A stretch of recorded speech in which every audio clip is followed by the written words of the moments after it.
Hey, and welcome back. I'm Ben. And this is Joe. You're listening to the Shit Hit the Fan miniseries of the Actor podcast, in which we talk about digital safety and security with focus on activists. This is a mini series of short 20-ish minute episodes of conversations between the two of us on various topics on activism in these chaotic times.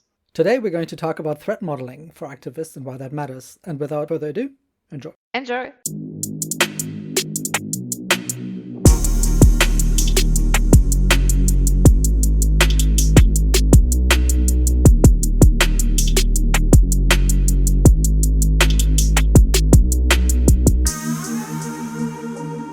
All right, let's get into it. This is our first time recording, so very excited about that and see what is to come out of this podcast. But if we start talking about the basics of security and how to stay safe in online and right activisting, there is a couple of maybe these basic concepts that one should be familiar about and is very crucial when we talk about safety online. And I can see that what is mentioned very often in these spaces is, for instance, something called a threat model. So maybe it could be really interesting and important to expand on that. What is actually threat model and how is that related to your safety as an activist, or could be in general when you do this kind of work that is related to activism? Absolutely. So the idea, so the threat model comes from the fact that there's no 100% certainty of safety or security, right? So you cannot, nobody will guarantee you that you will not be hit by a lightning strike and then fall over and somebody picks up your phone and then does something with it, right? There is no 100% certainty ever. So in security and in safety, and that comes from like way before even software security, the first thing you ask yourself is, what is my threat model? And the threat model basically comes out down to two main questions. The starting question is, what do you want to protect yourself from? Yes. Against whom? Who's threatening you? And from that comes the main questions like, okay, what is their motivation? Therefore, what is their capabilities? What can they even do? The biggest problem is usually highly capable, highly motivated items, right? So thinking of, I don't know, let's say XR group somewhere in Germany, reasonably safe justice system, and they do nonviolent protest action. In general, like local police is not even allowed to spy on them, legally speaking, without a warrant from a judge. So the government, in terms of like security entities in the country, are not really a big threat in that sense. Because they don't have the capability or the ability to do it at this point. Also, in a country like Germany with a rather open liberal, or like I think it's the same in Denmark or Sweden, liberal society, if police did something like that, there would be a big flashback from the population that they do that. And so like that is not necessarily a big threat to you. While in a more authoritarian place, the local force might not be restricted like that. So a local security force might detain you without charge, threatens you, or even beats you up until you give them a PIN code for your phone. So even when we talk about like just having a PIN code on your phone, because you're in a different environment with a different threat, that can be either enough protection, like in most places in Europe, I would argue, or not enough at all. Yeah. If I have the ability and the means to, and motivation, of course, to detain you and torture you until you give me the PIN code, I will get that PIN code. Like the idea that you can restrain that, like spy movies and that kind of stuff, kind of bullshit. Especially if I have the phone with me and I can make you type it in, and if it doesn't work, I beat you again. You will give out that PIN code. There's no way. But so that is the first thing to become aware is, what is my threat? What do I need protection from? And that's the idea of threat modeling. There's also specific ones for activists, but also organizations do that. Generally figuring out who could be targeting us, and then from that, what means do they have? And therefore, what do we need protection from? Yeah. So what I'm kind of hearing is that there could be this sort of like physical threat, let's say a police using physical force or physical ways to take your device. And then on the other hand, there is more kind of online or more, sorry, some sort of surveillance ways to try to surveillance threats in that sense. There's a general threat, and then there's specific threats. Mm. What I mean by that is the general threat is like we've seen with the surveillance apparatus that exists, with Google spying on everyone, Facebook spying on everyone. That is not a personal threat to you as an activist per se. Because although they have that information, they might have that data. That data is kind of useless to do something against you in terms of actually threatening you. Yeah. Unless you store like some really sensitive data on your Google Drive that they could give to police, and that is enough to get a warrant against you or even get you thrown to jail. That doesn't really matter that Google is tracking your Google searches. It's bad on a societal level because it overall strengthens free speech. Yeah. But it's not a problem in terms of your personal security. Yeah. Right. And so this is a differentiation that is very often just not that clear. But if we talk about personal security, yes, opting out of Google searches and that kind of stuff, always a good choice.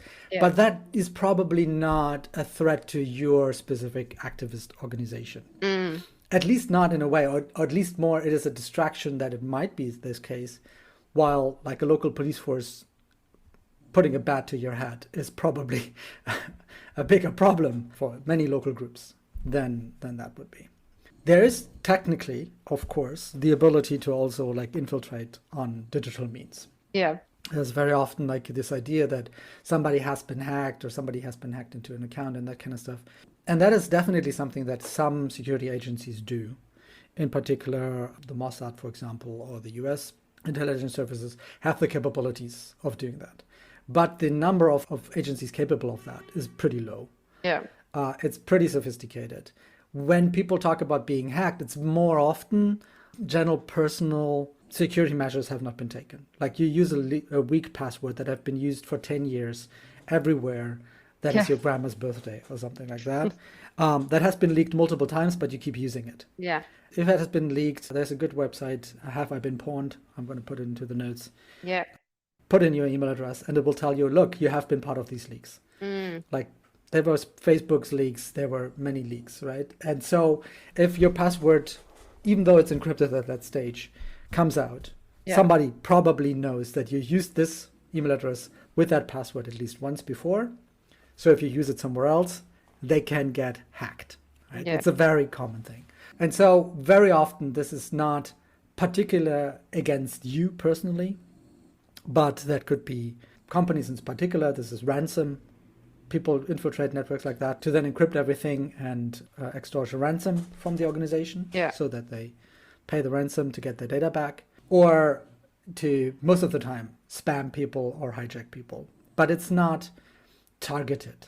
Yeah. That is just something that is possible to do on a large scale. So you just do it all over the internet, and wherever you find, same as phishing, whatever you find, you take it, and then you see what you can extort out of them. Most of the time it's money. That is not so much a problem for activists most of the time. If you have decent personal security hygiene, and I think we're going to get back to that, you should be fine for that kind of stuff. Yeah. Really being targeted, then you need to be doing something like WikiLeaks, really pissing off the US government with your actions on a global scale, really showing them the finger on a high scale and making, like, saying the US government is my target. Yeah. And have the means to actually do something that is hurtful to them as an institution before they will deploy that kind of stuff. Because infiltrating a group, infiltrating apps, infiltrating this kind of stuff, that's multi-month processes of sophisticated, highly paid individuals. That is an expensive campaign. Always imagine, am I so important to them that they will spend $200,000, $300,000 over 4 months just to get into our group? Isn't it easier to just show up at the meeting and pretend to be another student from the university that all of us are from? There's a simple economics game here as well. It needs to be worth it. And most of the time, infiltration is just not worth it. Like even the US internally, even though it was illegal at the time, they did that at Malcolm X, like really high profile individuals. They probably do that to people like Edward Snowden. Yeah. People in the public eye, people that are known. To most activists, that's not worth it. I'm sorry, but we are probably also, as an organization, we're not worth it to try and infiltrate us at this point. So, all right, that's very important information to know. And I'm thinking if maybe touching a little bit more about the threat model in practice, in that sense that, so how would one then evaluate on threat model and one's threat model, and what are the most important aspects to it? Like if you want to protect yourself or your safety online or physically as an activist, like what should be the practical steps to take? So I would split that into two parts. So one is, I mentioned earlier, personal security hygiene, and let's get back to that. But let's talk first about threat model a little more. In general, because it is so specific to your local circumstances, there's organizations that help you figure that out. I will put a few of them into the notes as well. I think Access Now is one of them that offers threat modeling with you. So they have consultants that are experts in that kind of field, and they will together with you figure out what is the threat you have. Mm-hmm. For the really simple starting case, it's really just, who am I? What kind of threat do I pose to anyone, or like we as a group? And what means do we know the others deploy? And that really depends so much on the local area that it's tough to say.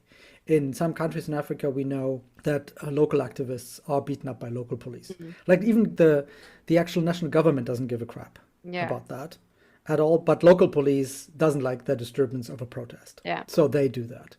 In South America, very famously, is the most dangerous place to be a climate or environment activist because they get killed. Yeah. And they don't get killed by police forces or security forces directly, but through gangs that are deployed by, allegedly, fossil fuel companies. So especially fossil fuel, but also agriculture companies that want to do something locally, and then you have activists that are protesting against that in the local space because there's not enough legal protection and there's like a lot of gang violence. They get targeted by muscle for hire. Yeah. And so the threat model here is completely different. The muscle for hire, nothing online matters. Like whether you show your picture on Facebook, they're not going to check.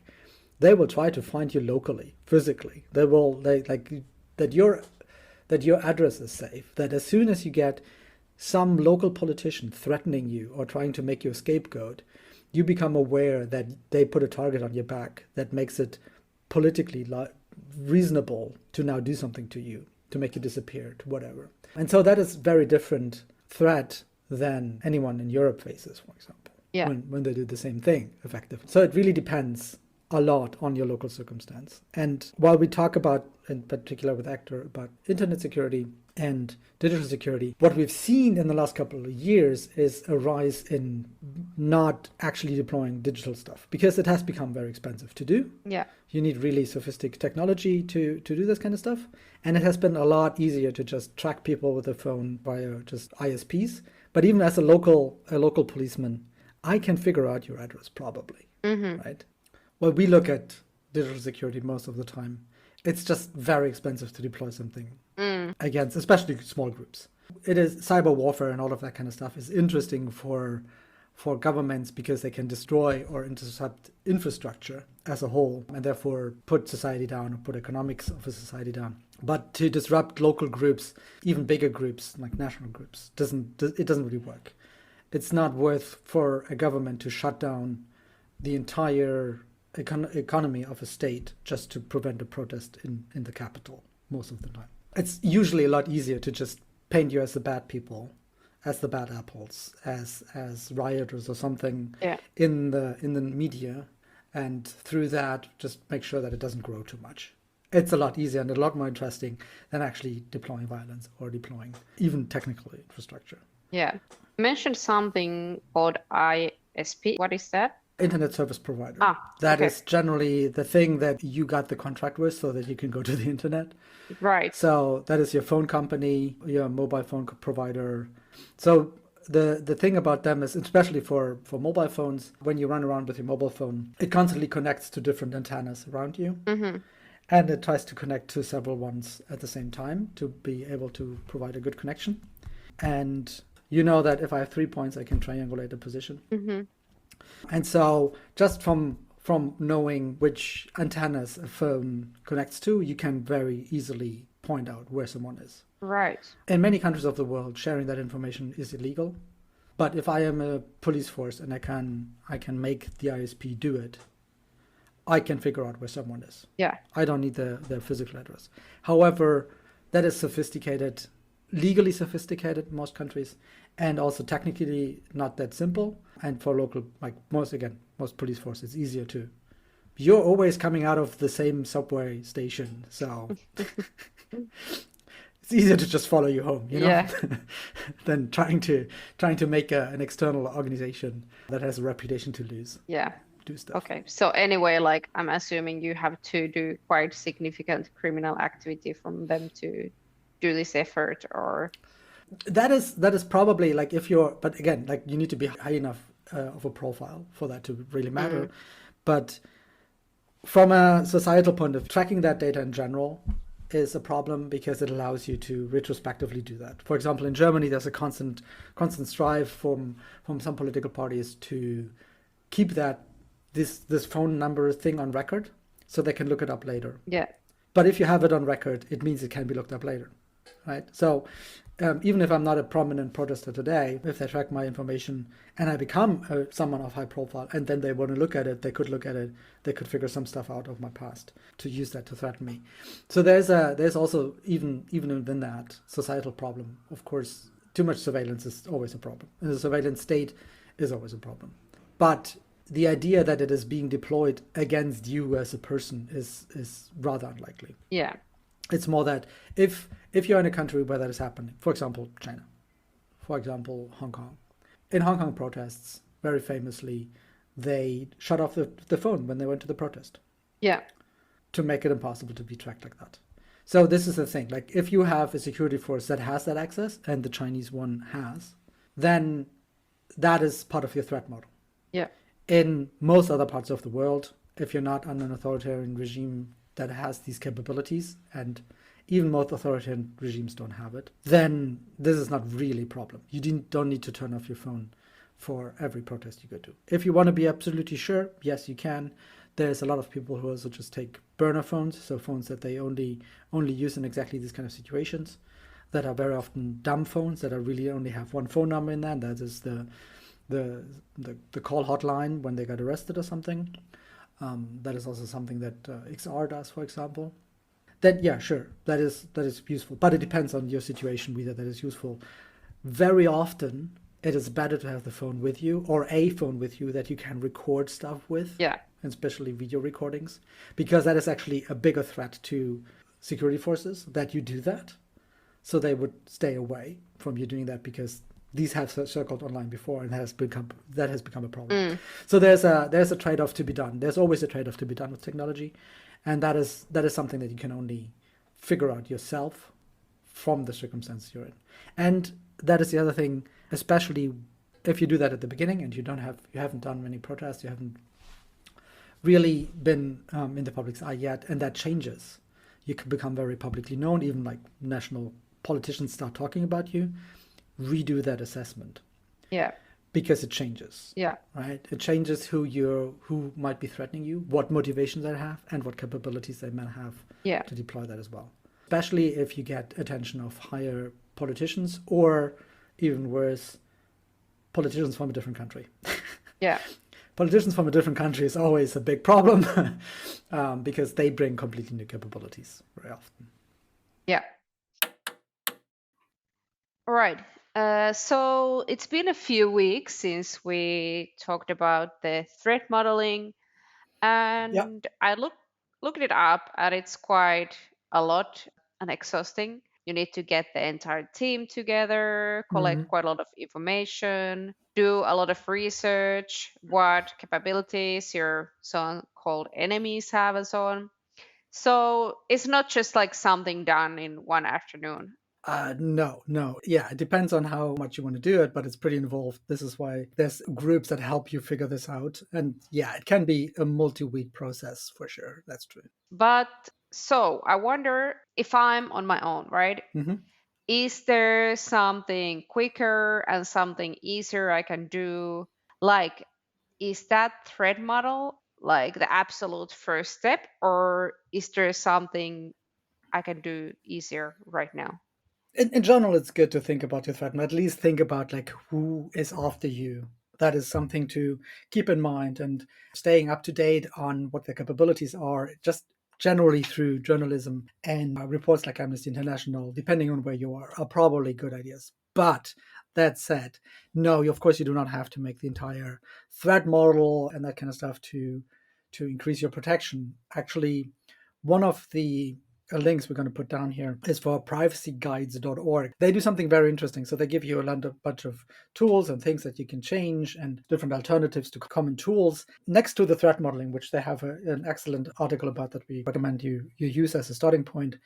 They also have what is called the common threats idea. So for all of the tools and the switching of the tools, they give you a basic, what does it help you with kind of common threats idea. And they cut that into anonymity, keeping your identity covered, into targeted attacks. So what if, does it protect me against someone attacking me or our group specifically? Supply chain attacks is a specific form of these typical targeted attacks where the stuff that gets to you gets compromised, and therefore something that you take in and assume to be fine, that can be happening through software but also through hardware, is actually compromised. Then you have the idea of passive attacks, so malware or other things that get deployed against you on your system, and you're not really sure this is happening. Then mass surveillance, of course, and as well as surveillance capitalism, or specific ideas of you could be caught up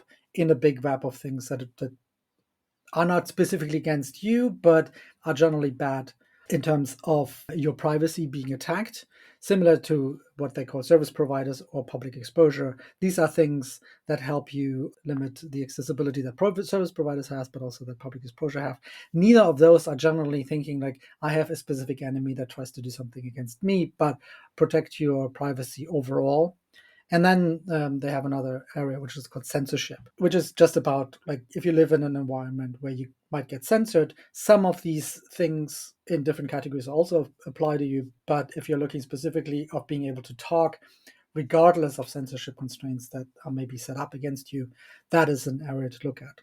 So you can think of your situation and what is the most common threat that you have, the biggest threats that you have. Is it that you're under mass surveillance systems? And that is something you want to look at. Then you can look at the features that they offer on there. However, as we talk about activism specifically, mass surveillance or surveillance capitalism in particular is an attack against all of us, not specifically against activists. This is why we focus on the threat model to figure out like, is Google my biggest threat? It probably isn't. However, if you care about surveillance capitalism and doing something about that, that is still valuable, but it's probably not the highest threat against you as an activist. As you Right. personally, for sure, but not as you as an activist. And so I recommend, if you're thinking of like, I don't need a threat model, but I still want to protect myself, I recommend you look at the privacy guides and the common threats section in there, which we're going to link in the notes here, as a starting point and figure out which things you want to get protected against. And again, like nothing of that means you are more pro now than you've been before or more attacked than you have been before. And most of these Right. things are things you want to work on over time. Like you're not going to de-Googlify your life by tomorrow. But this is a very great way of seeing like, okay, this is an alternative. For example, if censorship is a problem and you need to get around that, they recommend the Tor browser. That's a good way for you to go about that threat, if that is something that you're. Right. And that was it for today. Short and sweet as usual. Don't miss our other episodes of this mini series. Subscribe to Digital Activism wherever you get your podcasts from. By the way, we are thinking about changing the name of the podcast, so if you have any ideas or suggestions or any other comments, let us know either by the Actor app or email us at podcast@actor.global.